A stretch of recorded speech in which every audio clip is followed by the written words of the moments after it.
Hi, my name's Anne-Marie. I'm a Volunteer Development Officer here at Revolve Recycle, so that involves me recruiting and training and supporting volunteers for our project.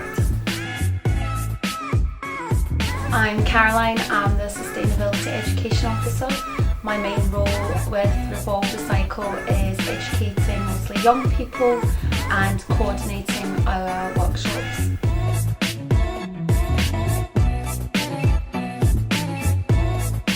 Through the different strands of the project, we aim to teach people about the impact that the fashion and textile industry has on the environment. So we want people to understand the impact that clothing has, not just when you throw it away, when you send it to landfill, but also the impact it has on the environment through the production and transportation and when you buy it. So we want people to realise that it's not just throwing your clothes away, it's also when you go out and buy them, and then you're kind of adding to that supply and demand chain, and you're polluting the environment when you're doing that. So we want people to understand that, and then we want people to say, well, what can I do as an individual to do something about that? And then I can swap my clothes, I can go to a workshop, I can do that. So that's the idea. One thing that we talk about when we're training volunteers and we're training other people in relation to this question is like the idea of fast fashion.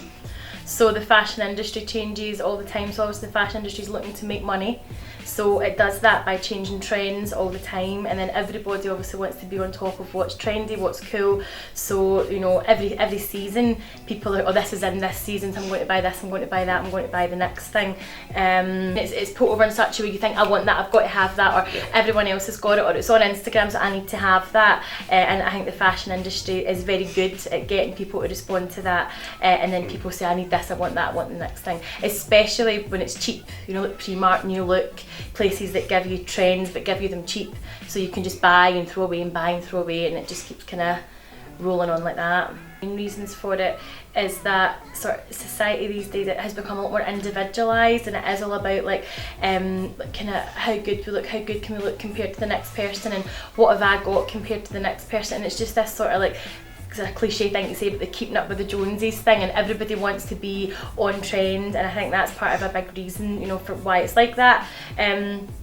Obviously we really promote the fact that there is alternatives to it, and I think one thing that's really good about the swap shops and swapping your clothes, it then makes you like a little bit different from everybody else. You know, you can come into your shop and you can get something you can't get anywhere else, so you're not walking down the street in the same jeans or the same jacket that everyone else has bought.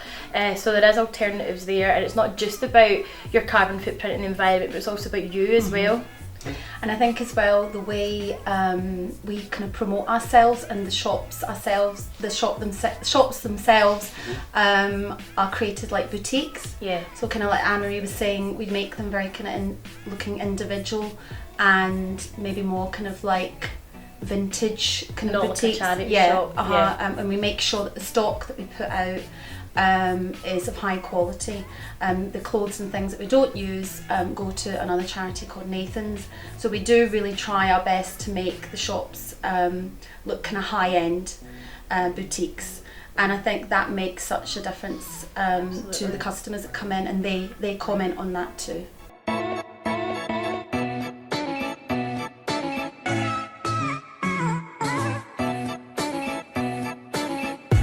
So what we ask people to do is to clean out stuff that they don't want and bring it in to us. They then get points for the stuff they bring in, and they use those points to redeem against stock that they see in the store.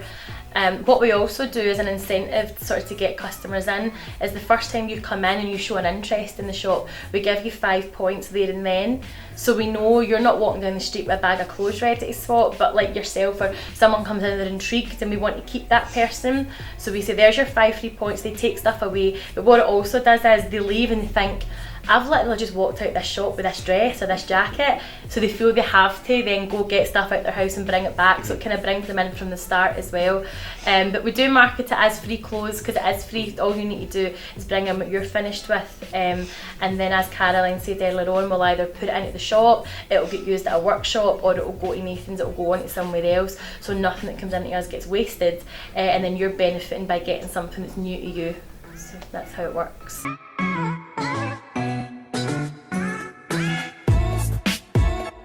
So I think normally whenever we talk about environmentally friendly, we always talk about reduce, reuse, recycle.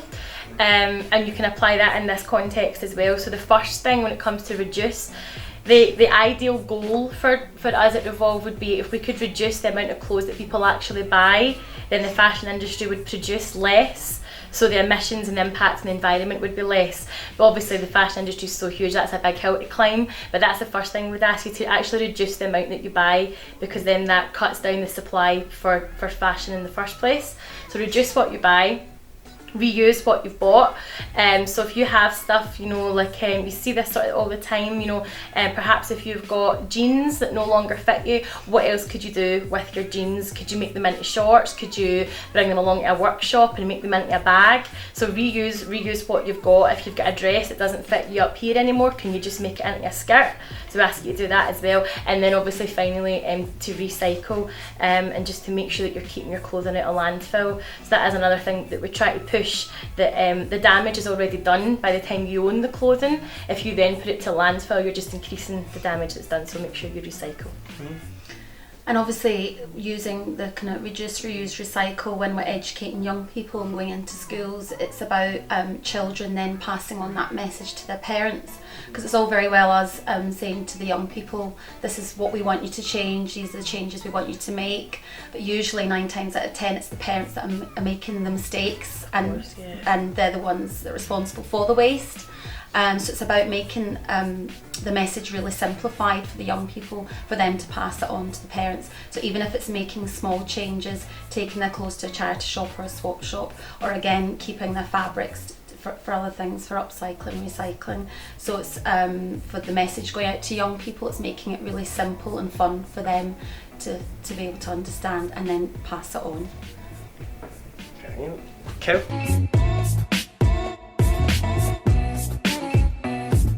One way that people really can be more ethical when they're buying clothes is, without sounding rude, is to take the time to find out where am I buying from, is it environmentally sustainable, and obviously like the whole idea of fashion ethics is a huge other topic, you know, because there is the sustainability and the environmental issue, then there's the sweatshops issue and stuff like that, which we don't hugely go into. But I guess with that particular question, just encourage people to educate themselves a bit more, read about it, find out about it.